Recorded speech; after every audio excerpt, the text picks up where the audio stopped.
Porque alguns momentos o diagnóstico da sinomose ele é muito claro para a gente, né? Quando o paciente chega com determinadas alterações clínicas, a gente já pensa em diagnóstico de sinomose.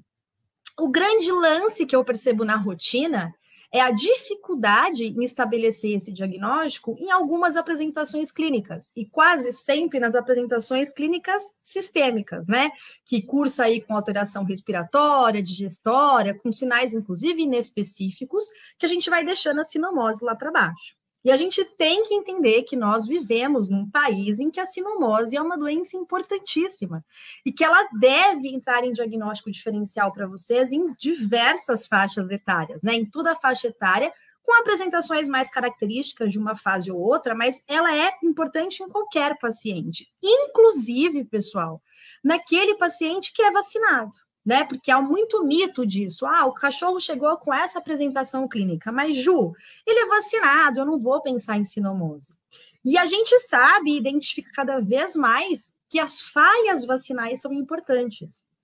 Claro, as falhas vacinais podem ter relação, gente, com a própria vacina, com a conservação da vacina, com cepas diferentes, enfim, tudo isso é motivo da gente pensar em falhas vacinais. Mas a grande preocupação nossa, como clínicos, a nossa preocupação em relação à falha vacinal deve vir do seu protocolo vacinal. O que a gente percebe? Muitos, no momento, inclusive, de filhotes, que eu acho que é a principal fase aí que a gente tem a falha vacinal, o veterinário realizando a vacina em períodos, parando a vacina em períodos antes do previsto, né? Então, a gente pode até marcar uma aula aqui só para falar de vacinas, enfim, mas eu quero chamar a atenção de vocês que é comum a gente atender paciente com sinomose com esquema vacinal perfeito. Perfeito, entende? Porque recebeu lá um número X de doses quando era filhote, enfim, mas não houve a preocupação em finalizar o protocolo vacinal na idade certa, ou realizar um reforço vacinal, ou verificar a titulação de anticorpos para ver neste paciente, porque sim, para essa doença a gente tem uma relação direta de anticorpo versus proteção, ver se esse paciente realmente tem uma imunização eficiente.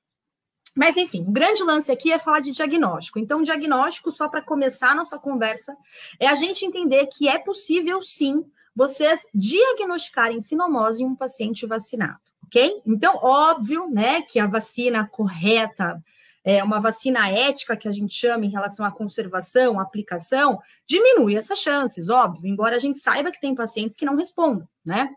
Mas a grande maioria responde.